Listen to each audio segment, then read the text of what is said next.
The following is a recording for Odette Keeley with New America Media on Thursday, November 10th, 2016 at 1 o'clock p.m. Central Time. Excuse me, everyone. We now have all of our speakers in conference. Please be aware that each of your lines is in a listen-only mode. At the conclusion of today's presentation, we will open the floor for questions.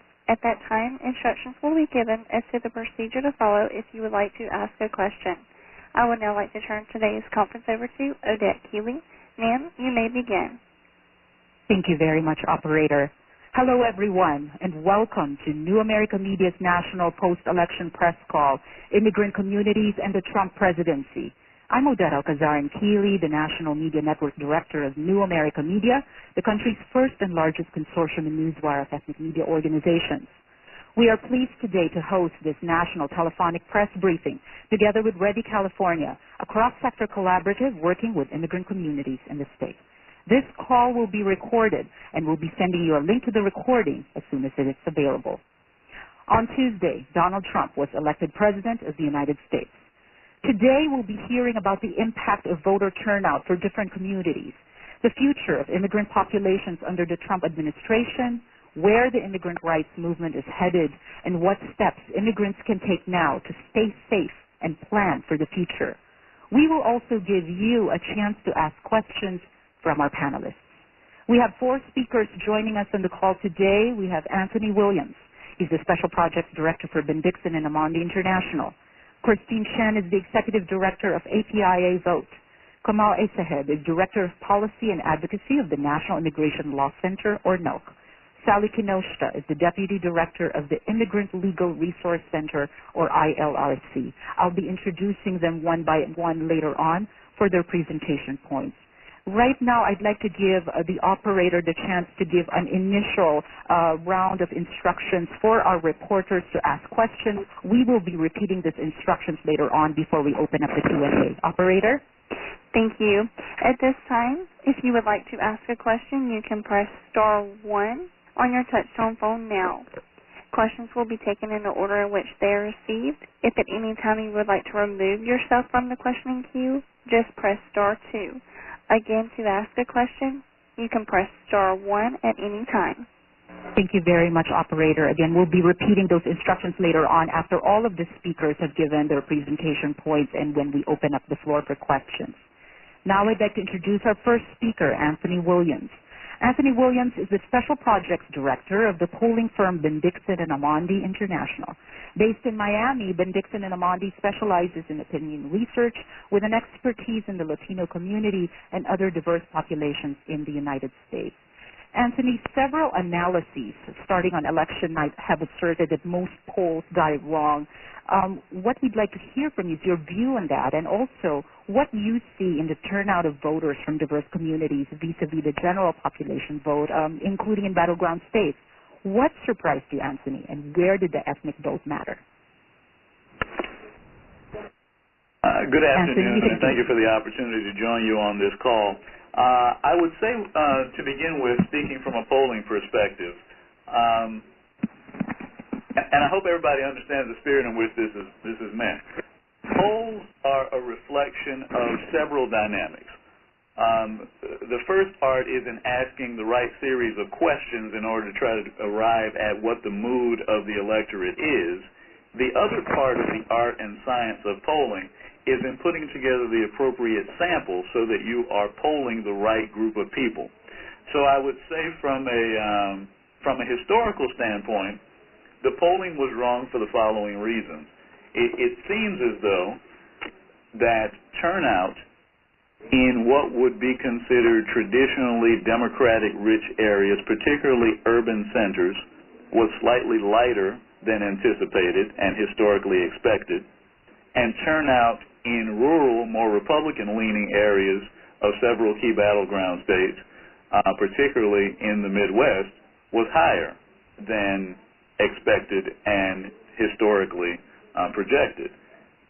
That variation is what explains the difference in the result in Pennsylvania, Wisconsin, Michigan, and even to a certain extent Florida. And those 4 states essentially swung the election. Speaking in general, there was some conversation given the intensity of the campaign that voter turnout was anticipated to be in the 130 to 135 million voter range. In actuality, it looks like we're going to be in the 126 million voter range, and much of that drop-off, as I mentioned at the outset, can be attributed to urban and suburban areas that could have been expected to have voted more reliably Democratic. If you look at it in the context of the last two elections, and I'll provide these numbers from the perspective of the Clinton campaign first and then go the other way. President Obama in 2008 received 69.5 million votes. In 2012, he received 65.9 million votes. It looks like Hillary Clinton is going to end up right in the neighborhood of 60 million votes, 6 million fewer than 2012 and nearly 10 million fewer than 2008. So it's a question of enthusiasm, motivation, and turnout from her perspective. Looking at it from the opposite, Donald Trump's vote total is roughly equal to John McCain's vote total in 2008, and it looks like he will actually come in with fewer votes overall than Mitt Romney did in 2012. So that gives you kind of an overall setting. In terms of where the minority vote mattered, I'll give you two examples. In Florida, there was a significant turnout of Hispanic voters, particularly in Central and South Florida. So the notion that there was a Hispanic wave was real and manifests itself in increased overall turnout in those areas. One indicator of that, for example, was in the South Florida Tri-County area of Miami-Dade, Broward, and Palm Beach County. The Clinton campaign came out of those three counties with a 100,000 vote, with a lead that was 100,000 votes bigger than President Obama's lead in those same three counties 4 years ago. However, because of significantly increased turnout in more rural northern Florida, that was completely drowned out. A 575,000 vote advantage for President Obama resulted in him winning the state by 71,000 votes, and almost 700,000 vote advantage for Secretary Clinton was overcome, allowing President-elect Trump to win the state of Florida by over 100,000 votes. You saw in Nevada, however, that the increasing Hispanic turnout was the difference in the election, and I think this is what many of the pollsters and pundits were predicting to be the case across the board. In Nevada, the increased Hispanic turnout eventually handed the presidential election in that state to Clinton and also swept into office United States Senator Cortez Masto. But in several other states, that simply was not the case. There were not enough Hispanic votes, even with the increase in turnout, to overcome similar increases in turnout among white rural voters. And so if you look at the way the votes broke down, the Hispanic vote nationally went to Clinton by a margin of almost 2-1. The African-American vote went to Clinton by a margin of almost 10-1. But the white vote went to Trump by a margin of 2-1, and with an increasing number of white voters, particularly in the more rural parts of several key swing states, that really was the difference in elections. So, speaking as a pollster, I would say all of us with the benefit of hindsight would likely have been more accurate in our projections. If you tell me who's going to vote before the election, I can tell you exactly who's going to win. And that was really the case here. Everybody anticipated the look of the electorate to be different than what actually showed up on Election Day. Thank you very much, Anthony. That was Anthony Williams, Special Projects Director for Bendixen Amandi, headquartered in Miami. I do want to acknowledge that we already have a significant number of questions coming in through our Q&A queue, but we would like to ask for your patience from all of our reporters and participants. We're going to get through all of the presentation points of our speakers and then immediately open up the floor for questions. Next, we'll be hearing from Christine Chen. She's the Executive Director of APIA Vote. Christine Chen is the founding Executive Director of this organization. APIA Vote's research and polling of Asian American Pacific Islander voters has played a role in elevating the Asian American Pacific Islander electorate to an unprecedented national level in recent years. Christine, we heard a lot going into this election about the API vote. What are you seeing at this time in terms of the turnout of this sector, and what can you also tell us about the outcomes for API candidates in the various states? Great, thank you. Early voting reports show that Asian Americans' early voting turnout had doubled in Florida, Arizona, Virginia, and North Carolina. And in Georgia, it actually tripled, and our own analysis of the voter files show that 46.6% of Asian American Pacific Islanders, which is a large bulk of them are Filipino Americans in Nevada, had also voted early. So this year, overall, we saw an increased level of voter participation of Asian American Pacific Islanders, everything from the primaries and during early voting. We look forward to sharing the final numbers of the turnout of Asian American voters once those figures are out. But in 2016, overall, we had built our own infrastructure in the community by increasing engagement of nonprofit partners in over 26 states. That's been a larger number than we've ever seen. And with this experience in 2016, they are already poised to work on local elections in 2017 as well as midterms in 2018. Over two-thirds of the Asian American community are first-generation immigrants. And so during the 4 weeks leading up to the elections and on Election Day, our API Vote hotline saw an increased calls from voters. Many of them are limited English proficient. They were calling everything from confirming their registrations, issues about going to the polls and not finding their registrations, difficulty in finding polling locations, and overall how to navigate the voting process. So, this only demonstrates once again the importance of having in-language resources for this growing base of voters. Asian Americans are part of this growing diverse electorate, and as a result, we're also seeing this in terms of those who are getting elected. So the API community is actually elated that in January, Senator Mazie Hirono of Hawaii is being joined on the Senate side by Tammy Duckworth of Illinois, who is Thai Chinese, and Kamala Harris, who is African American and Indian American, and they will be joined also by Catherine Cortez Masto, who is Latina. So in terms of already on the Senate side, the diversifying of the Senate as well as the women leadership. Adding to the congressional members, we saw Stephanie Murphy of Florida in the Orlando area, Pramila Jayapal from Seattle, and then Raja Krishnamurthy will be taking over Tammy Duckworth's seat in Illinois, and Ro Khanna will be taking over Congressman Mike Honda's in the Silicon Valley area. Overall, looking forward, we are already getting alerts from our national partners who are Asian American Pacific Islander civil rights organizations calling for reversing the aggressive and the hateful rhetoric that we've been seeing and its impact, and there's major concerns about its impact on immigrant and Muslim communities. Thank you so much, Christine. That was Christine Chen, Executive Director of the APIA Vote. Our next speaker is Kamal Essaheb, Director of Policy and Advocacy for the National Immigration Law Center, or NILC. Established in 1979, the National Immigration Law Center is one of the leading organizations in the U.S. exclusively dedicated to defending and advancing the rights, especially low-income immigrants.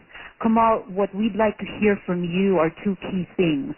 What can immigrants expect in a Trump administration in the context of the statements, as Christine has mentioned, the anti-immigrant rhetoric that we've heard in the 18 months of this campaign, and even what President-elect Trump has declared previously in what he's going to be doing the first 100 days?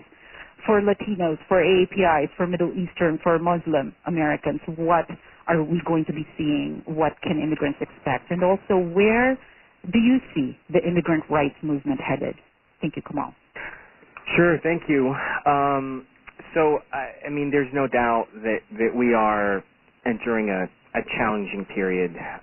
Everybody saw that the election was divisive and also damaging in ways that even affected how people related to their community members. We saw the hate crimes, we saw the hateful rhetoric. So it's been a really divisive election. President-elect Trump has called for unity, especially in his election night speech. But obviously his actions, are going to have to speak much louder than Tuesday nights or early Wednesday mornings words. But it's really also important to know that he's not president yet. President Obama is in office for 2.5 months, and we have to make sure that immigrant communities are prepared for what's going to come January 20th. And I think a big part of that is making sure that people know your rights, because the Constitution protects everybody. And that's basic things like, any law enforcement agency, including immigration or border patrol, have to show you their ID, and you have the right to ask them for an identity document. You have the right to remain silent even as an immigrant who's facing an immigration officer, and you have the right to call an attorney. So I think these are very basic things, and there are others on our website and other groups' websites that I think people need to familiarize themselves with, over the next 2.5 months. But come January 20th, what can President Trump do? What will he do? Well, we don't know. We have his words. We have various things on, his websites. We have things that he said in his speeches. But one thing that he has talked about, which I think the speaker following me is going to talk a lot more about, is repealing the Deferred Action for Childhood Arrivals program, which known as DACA, which has benefited hundreds of thousands of people and not only allowed them to contribute more to make more of their lives and achieve their their potentials, but it's also allowed them to contribute more to their communities. But I think we'll hear a little bit more about that later. Another thing he's talked about is eliminating funding to so-called sanctuary cities jurisdictions. So these are places which are all over the country, everywhere from Donald Trump's hometown of New York to Chicago, Miami, San Francisco. And these are policies that limit the entanglement of immigration and local police, so that immigrants can feel like and seek the services, and including police services or police, seeking safety and from the police and reporting crimes that everybody else in their community can. So what he's said he would do is eliminate funding, federal funding, to those places. We don't know exactly what that would look like, but that's one thing that he said. Relatedly, he's also talked about having, so-called zero tolerance for criminal aliens. Again, we don't know exactly what that means, but we certainly saw that one of the themes of his campaign is painting broad communities, or big with communities with broad strokes, and this is one way that he's done that. But again, we don't know exactly what that means. And then, of course, building the wall. What he calls a big, beautiful wall, and obviously there are a lot of problems there. It's not practical. It's costly.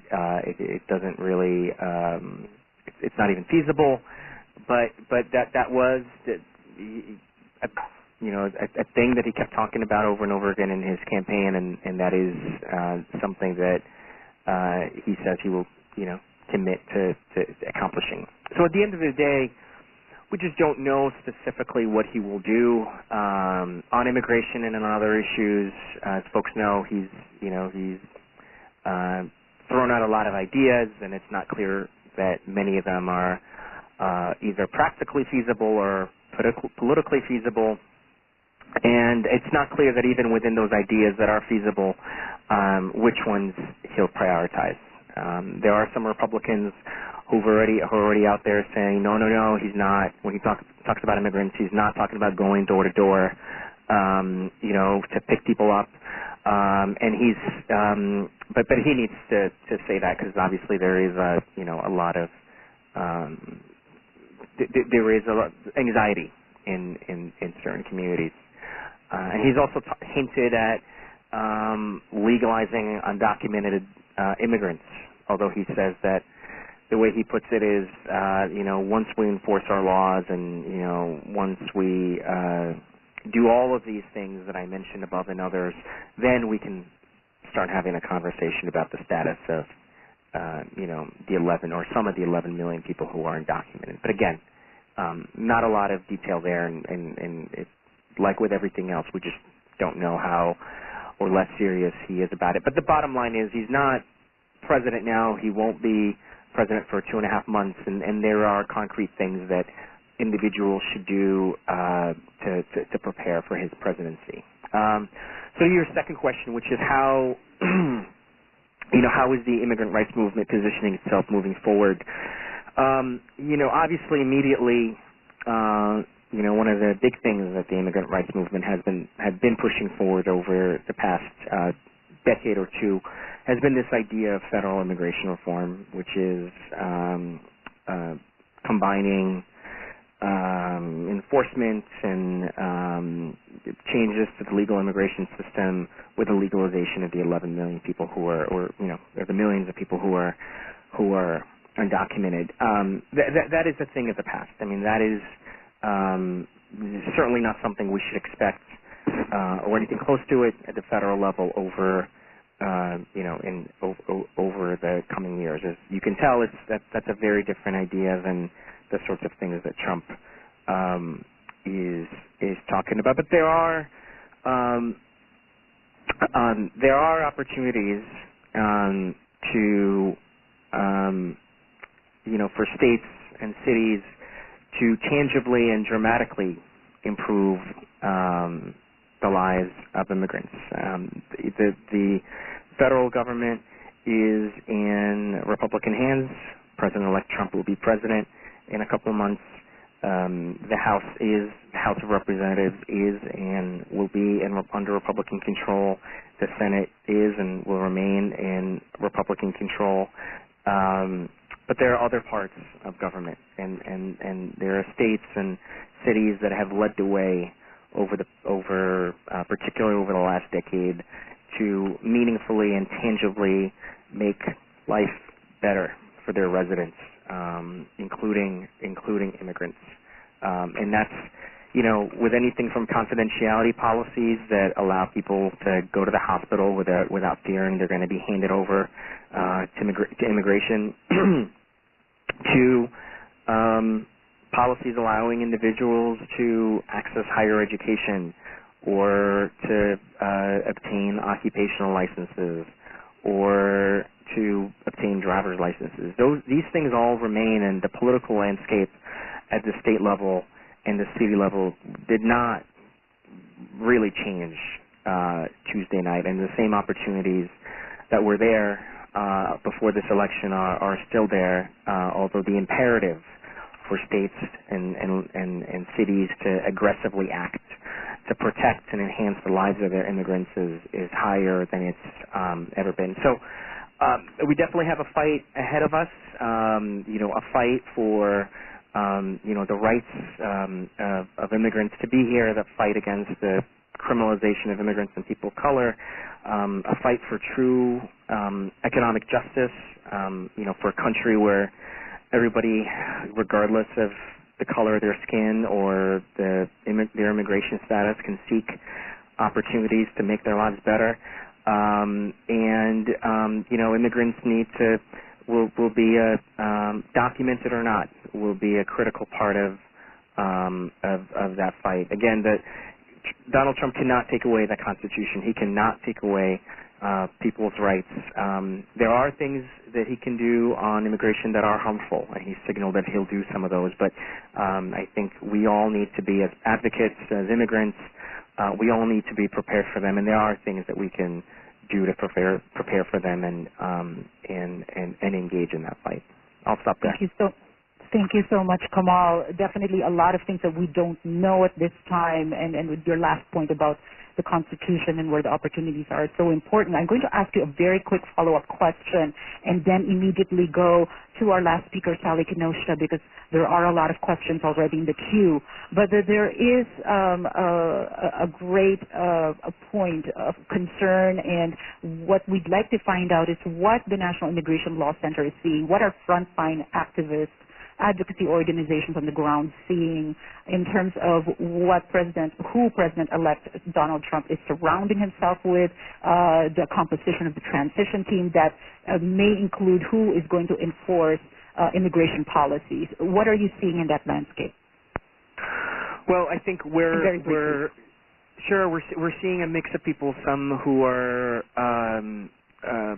better or worse than others on this issue. I mean, on the one hand of the spectrum, there are people who would be, for many reasons, unacceptable to run the Department of Homeland Security, people like Chris Kobach, who's currently the Secretary of State of Kansas, but who has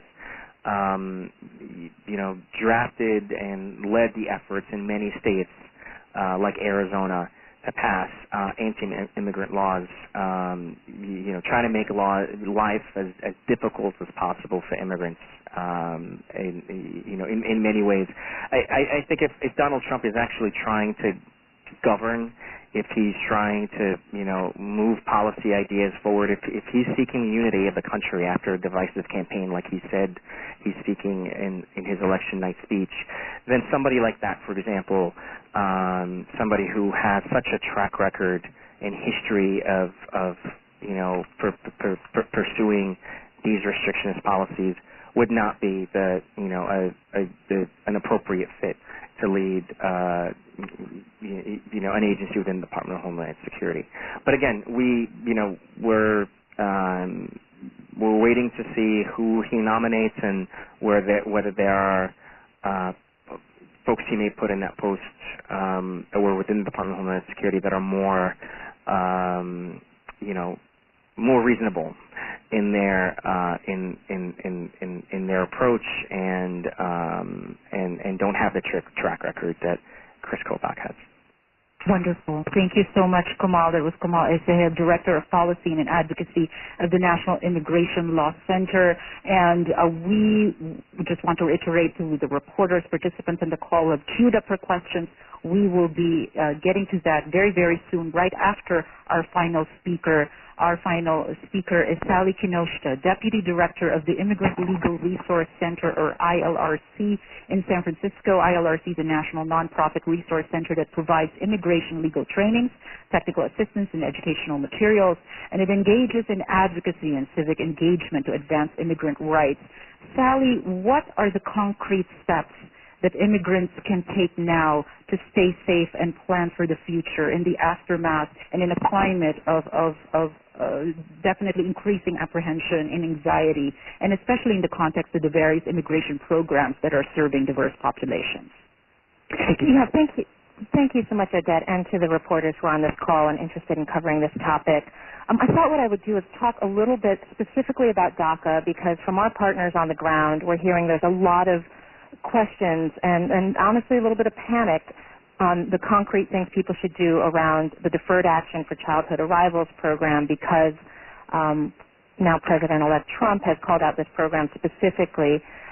So as a reminder, the Deferred Action for Childhood Arrivals program is something that was announced and implemented under President Obama, first announced in 2012. It's an executive action, meaning it was created by President Obama and therefore could be taken away by future President Trump.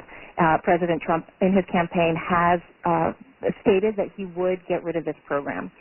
As a reminder, as Kamal said, President-elect Trump is not actually the president until he's inaugurated on January 20th, 2017. So until that time, DACA, Deferred Action for Childhood Arrivals, or what we call DACA, remains in place, and USCIS will continue to process initial applications for this program as well as those who need to renew their DACA. This program was available to young people who came to the United States very young and have been here for many years and have gone to school here or been part of other programs here. It allowed people to get a 2-year renewable work permit as well as access to a Social Security number and all the benefits that come from that. So in terms of this program and where it stands now, the timing and how long it takes to apply for DACA at this point, if folks have not applied, it takes actually several months for it to get approved. So it looks like if things stand as they are now, if someone applies now for DACA, it actually wouldn't be adjudicated or reviewed until after President Trump is inaugurated. As I mentioned, he said during his campaign he would get rid of this program. Now, we don't know if he'll keep all of his campaign promises and or on what kind of timeline. So in many ways, when I'm talking about this program, we're looking at worst-case scenario. As soon as he's president in January, he gets rid of the program. We don't actually know if that's going to be the case, so as we talk about these various options and risk factors, we're just kind of laying out what we know so far, and immigrant families really need to assess for themselves what the best course is for them as to whether or not they apply. But assuming he gets rid of the program in January, as soon as he's president, that would actually put people under the current timeline of not actually having the ability to have a case approved in time because it probably wouldn't be reviewed until perhaps February or March of next year. For those who already have DACA and need to renew it because it's going to expire, currently it takes 8 weeks for USCIS to review a DACA renewal. That means that people could be able to have their DACA renewed during the Obama administration before President Trump becomes president, President-elect Trump becomes president. And it's possible then that when they have their DACA renewed, they'll get a new work permit for 2 years that could last into the Trump presidency. That being the case, because people who've already applied for DACA are already known to the U.S. government and to our immigration agencies, it's not clear, it doesn't seem that there's an additional or new risk to those folks who have DACA if they apply to renew. In fact, we've looked a little bit at these administrative programs like deferred actions, other deferred action programs, temporary protected status, et cetera. And historically, administrative programs like this have never been used as a list to wholesale go after people for deportation. And it would be extremely costly for the government to go after and try to deport the more than 700,000 people who've received DACA.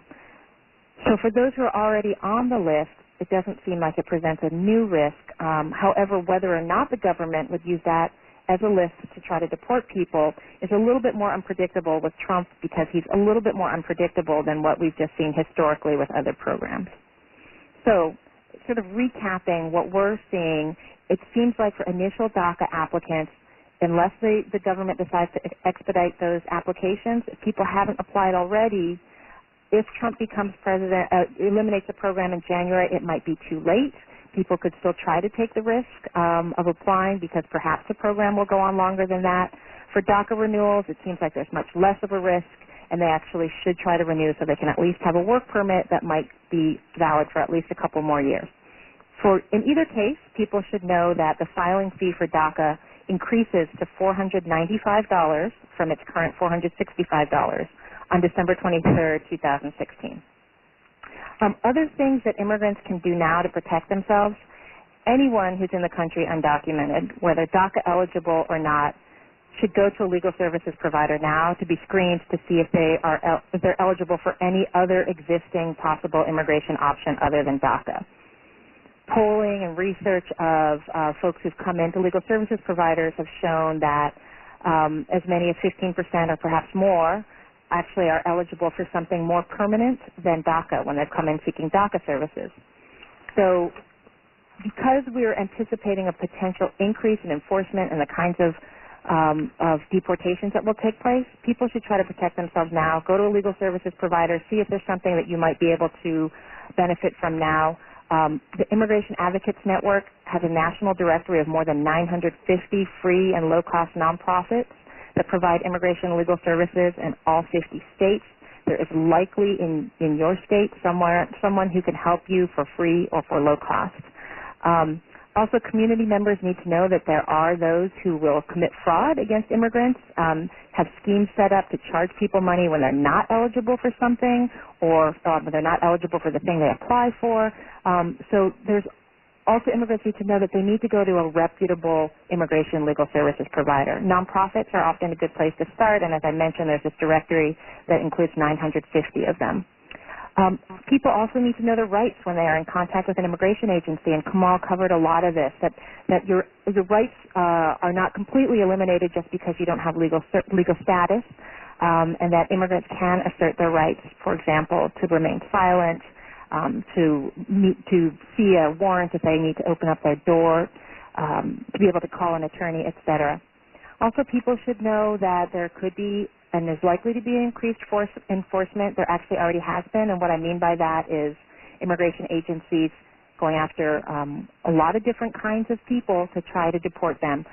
One of the priorities right now are people with certain criminal convictions, so people really need to make sure to stay out of any negative interaction with law enforcement. Something like a DUI or a drug conviction can have irreversible negative immigration consequences. For those who already have criminal issues, in some states there are things you can do to ameliorate those impacts. In other words, in some states like California, you can reduce some felonies to misdemeanors, and there are other things that you can do that could help you if there is some immigration option you're eligible for. I also wanted to mention for those who are thinking of renewing or applying for DACA, there is financial assistance available. There are different nonprofits that have loans and grants, as well as some consulates that are helping people pay the filing fees. This is a lot of information that we're covering, so I also want to let folks know that we have this all in a fact sheet that we'll share with folks so that you can have the actual links to share with your readers for where they can go to get legal services or filing or funding to help with their filing fees. And finally, I just wanted to mention briefly that we are seeing a lot of panic in the community, and to remind people that as far as what we know now, when you look at the popular vote versus the electoral vote, and I know it's a little confusing, but when you look at that, the majority of Americans that voted actually did not vote for Donald Trump and the anti-immigrant rhetoric that he has been sharing. There are states, I'm fortunate to sit in California, which is one of them, that have actually passed many immigration benefits as well as some protections, even for undocumented immigrants. For example, here in California, undocumented immigrants still can access driver's licenses, in some cases Medi-Cal, state financial aid, and so immigrants should look to see if there might be state or local benefits or protections available to them. And also that around the country there are what are called welcoming cities that are part of Welcoming America. These are multi-sector municipalities that are creating welcoming communities to support the long-term integration of immigrants and spreading messages of unity and shared values. And it's not just in places like San Francisco where I sit. It's all over the country. Decatur, Georgia, High Point, North Carolina, Lincoln, Nebraska, Memphis, Tennessee. You know, this election is not a reflection of America in general and our view on immigrants. Again, the majority of folks did not vote for these policies. So although it's, for those of us doing immigrant rights, it feels like a major setback, I think we hold a lot of hope, and we want to share that with our immigrant communities, that it's not a reflection of where we're moving in the long term. Thank you very much. Thank you very much, Sally. And I'm going to reserve my questions, so many questions, as you say, in terms of the apprehension, the pervasive concern, even for the very programs that are serving immigrants, not only in California, but in many other states. We're going to get to that. I'm sure that's already top of mind for many of our reporters waiting in the queue. So we're going to go straight to that. And just to reiterate, our final speaker was Sally Kinoshita, Deputy Director of the Immigrant Legal Resource Center, or ILRC. I'd like to now open up the floor for questions from the media just before we go to our first reporter on the queue. Operator, could we please just hear the instructions again on how reporters can ask a question? Yes, ma'am. At this time, we will open the floor for questions. If you would like to ask a question, please press the star key followed by the 1 key on your touch-tone phone now. Questions will be taken in the order in which they're received. If at any time you would like to remove yourself from the questioning queue, just press star 2. Again, if you would like to ask a question, please press star 1 at this time. And operator, let's start with the first reporter. Thank you. Our first question will come from Sunita Sarabji of India West. Go ahead, Sunita. Hi. This question is for Kamal and Sally. First of all, DACA, the President's executive orders, which are now in legal limbo, will that immediately be thrown out, or is it dead in the water already, just to clarify?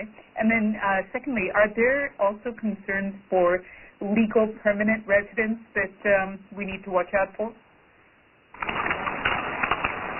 Sure. Do you want to start, Sally, and I can follow up? Okay, well, I can maybe address the second piece about,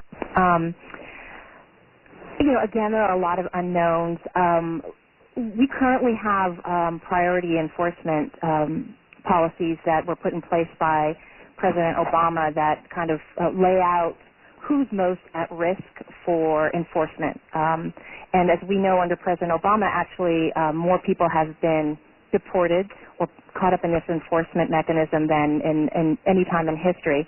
And so, if anything, there could be an expansion not only of deportability, although changing that list of what makes someone deportable is actually generally a function of the legislature, which means it has to go through Congress and can take longer. What we're more likely to see is some things that Kamal referred to. One is potentially a Secretary of Homeland Security who is very anti-immigrant and very pro-law enforcement. And so we could see a lot of enforcement on the sort of local level and cooperation between local law enforcement and immigration, where people who are caught up in criminal issues are pretty quickly turned over to immigration. So, I think there's definitely that risk. And Kamal? On the DACA piece, I think, so the case is winding its way through the courts. As folks know, in June, the Supreme Court ruled 4-4, upholding a lower court's decision to block the programs. So the program is already, the DAPA had already been in limbo, as you said, and we would expect that a Trump president, much like he might do with DACA, would pull the plug and, undo, these programs the same way he would undo DACA. Thank you both. Thank you. And our next question comes from Minaj Hassan of Muslim Link. Thanks for this call. My question is to, I guess, Sally and to Kamran and the others if they want to weigh in. So the asylees, like the Syrians especially, of course Trump did, was against bringing in Syrians and of course other asylees and people trying to flee war zones where there's, the fighting, and particularly in the Muslim lands. Those that have already arrived, what is their risk? Could they be rounded up and deported? No. So once they're here, either an asylee or refugee status, they're entitled to rights and they're entitled to a process, they're entitled to rights, they're entitled to residence here, and they're entitled to a process before that status is rescinded.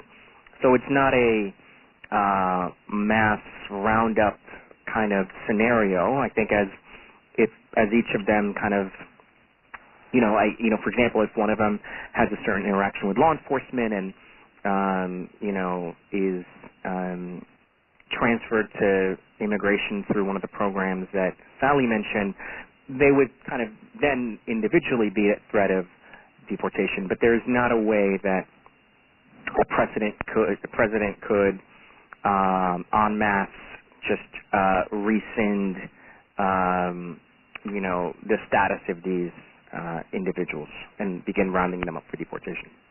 Could they be revetted? Not unless if they have a subsequent application, which, they would if they were to apply, if they were interested in becoming citizens down the road. And one of the things he did say is that, you know, that people from certain parts of the world would be subject, and I don't think he just means refugees, would be subject to quote-unquote extreme vetting. And the parts of the world he's thinking about are predominantly Muslim countries. So we could see that if you're an applicant for status or citizenship from one part of the world, your background check looks a certain way, and if you're from another part of the world, your background check looks different. The other thing I would add on this, related to this, is, you know, one of the programs that we've forgotten about from the Bush administration is something called Special Registration, or NSEERS, which was a post 9/11 program to that required people from predominantly Muslim countries to register with the government, you know, be fingerprinted, be subject to interview, and we saw that thousands of people, because of that program, were actually, you know, long-time residents in many cases of the U.S. were deported. I don't know that he would institute such a program, but it's just a reminder of, you know, I mentioned Chris Kobach earlier. He's the individual who gets credit for instituting that program. He was at the Department of Justice then. It was his idea. So it just highlights the importance of, you know, who is actually leading the agencies under a Trump administration. Thank you so much, Kamal. Thank you, Manoj, for the question. Our next question comes from Susie Schultz from the Public Narrative. Yeah, hi guys, thanks. I think this question would be for, hang on, let me pull up there, for Kamal. When you were talking about, you know, that there are opportunities for states and cities to improve the lives of citizens, it's not necessarily all federal. You mentioned a couple of those. Do you have any recommendations for us here in Chicago and Illinois, where, you know, especially at the state level, we're facing a 2-year budget standoff right now? Is there any resources you can point us to specifically here in this state and city?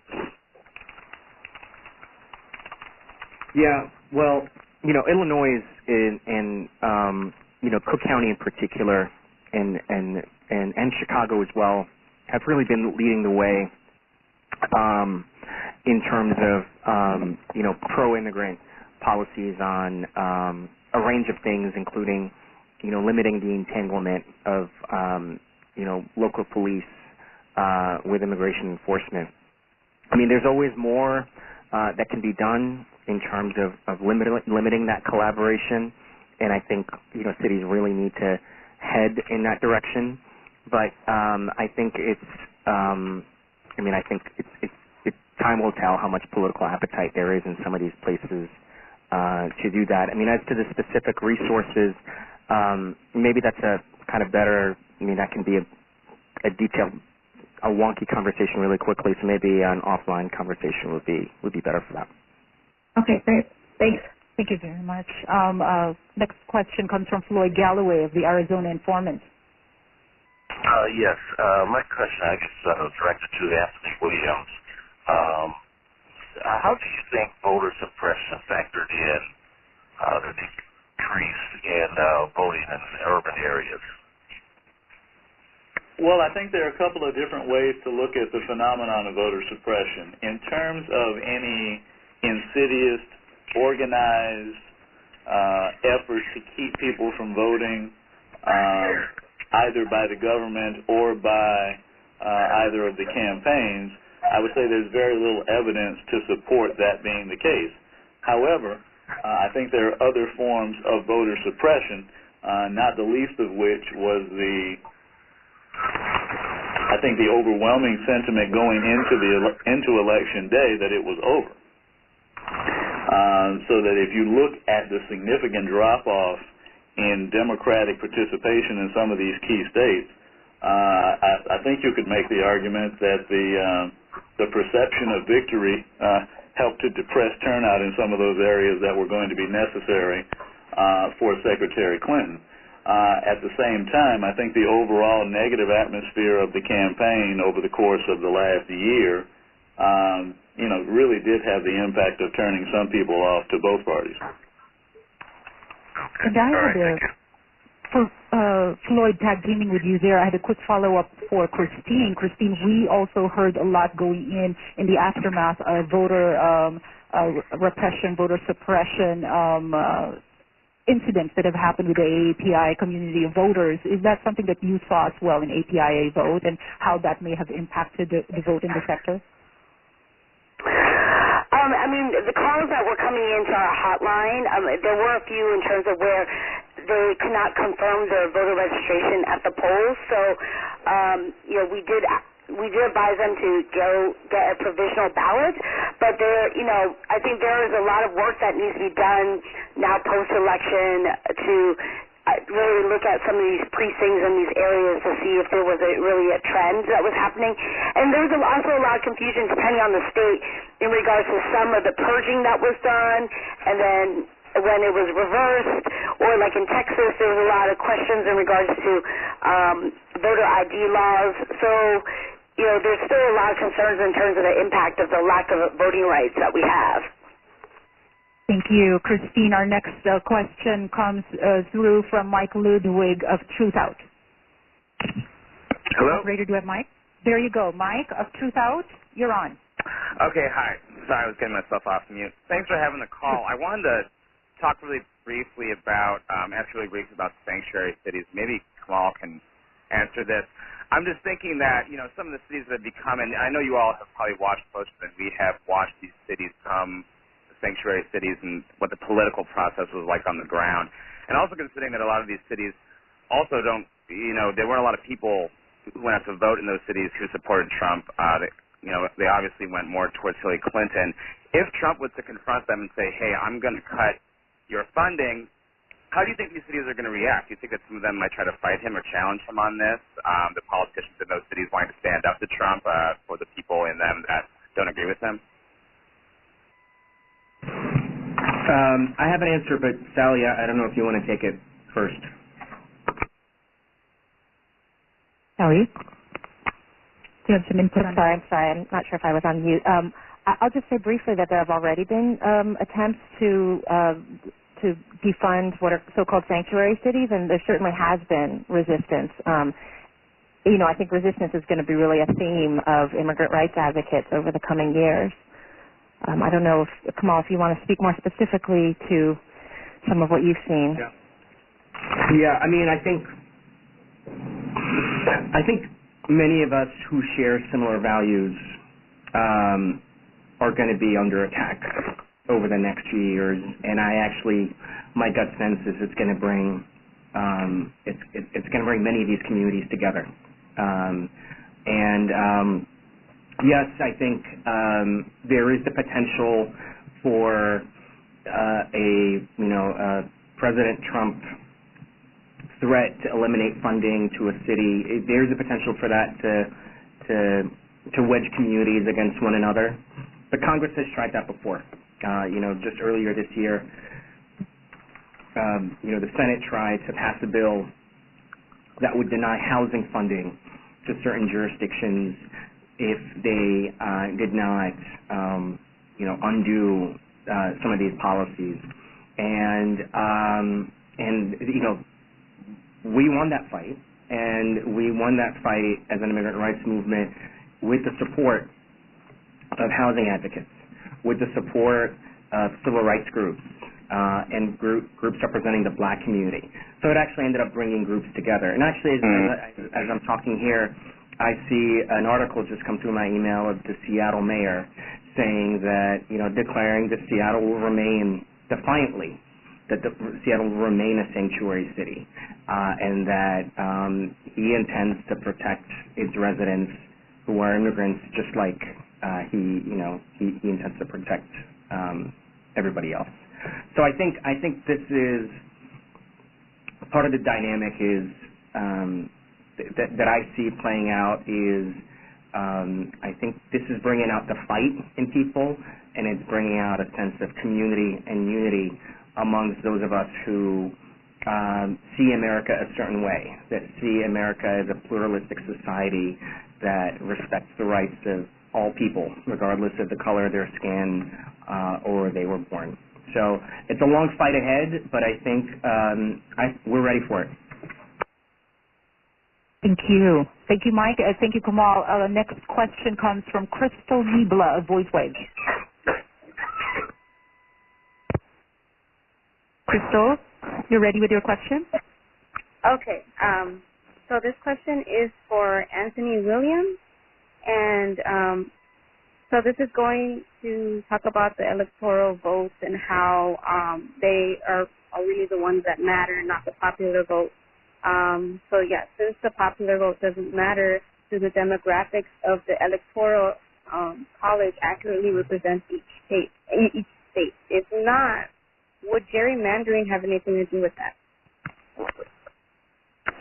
Well, gerrymandering, strictly speaking, doesn't have anything to do with the Electoral College. Gerrymandering is more of a term specific to the districts within the House of Representatives. However, if you look at the Electoral College as a whole, you could make the argument that the country is somewhat gerrymandered. So let's take just a couple of numbers for an example.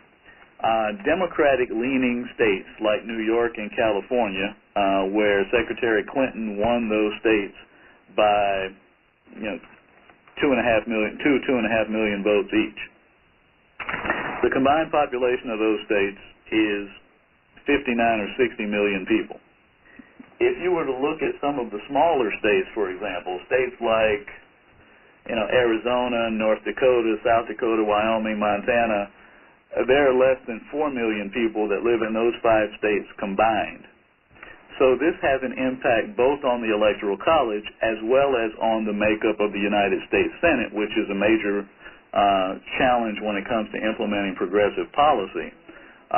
Those 5 sparsely populated states have 10 senators. New York and California only have 4, even though the population is 15 times larger. When you look at it from an Electoral College standpoint, the way that the Electoral College is formulated, each state gets the same number of votes that it has in the House of Representatives, which is done proportionately based on population, plus 2 senators. So, for example, in a state like Wyoming, they are only entitled to 1 electoral vote based on their population. They get 2 more because every state gets at least those 2 to represent their senators. So they end up with 3 total. Those extra 2 votes in relatively sparsely populated states in the middle of the country is what ends up skewing to a certain degree the Electoral College, and which is why you can have a situation with Al Gore and now with Hillary Clinton where you can win the popular vote and still lose in the Electoral College. And just a follow-up question, do you think that that's appropriate, or why would we continue to have this Electoral College if these instances keep occurring where the popular vote is higher? Well, the makeup of the American electorate, and as a result, its voting patterns over the course of its history shift. And so there are times when that shift benefits Democrats. There are times when that shift has benefited Republicans. There was a time between 1968 and 1992, basically, when the Republican Party had what was considered to be an infrastructure advantage. The number of states that were just predisposed to vote Republican were so much in their favor that it was difficult for any Democrat to potentially win until Bill Clinton did. In the flip, over the course of the last 20 years, the common wisdom has been there are so many states that are predisposed to vote Democratic that it would be difficult, if not impossible, for a Republican to win. Donald Trump has now kind of turned that on its head by winning. Essentially, the election was won by him flipping 3 states that nobody thought were even in play. Pennsylvania, Michigan, and Wisconsin were considered to be reliably Democratic so much to the point that neither campaign really campaigned in those states until the very end, Democrats assuming they were going to win and Republicans assuming that the Democrat would win. So, we see these realignments from time to time that benefit one side or the other from an electoral standpoint. There's some argument to be made for potentially having a constitutional amendment to change from an electoral standpoint to a popular vote standpoint, but I don't see any political way that would actually pass anytime soon. Thank you very much, Crystal, for your question. Thank you very much, Anthony. We are going to end our call here. One of our speakers has had to exit and go to another commitment. We want to make sure that all of the reporters, we know we have a few more reporters who have questions, that we're able to give you complete access to our panelists.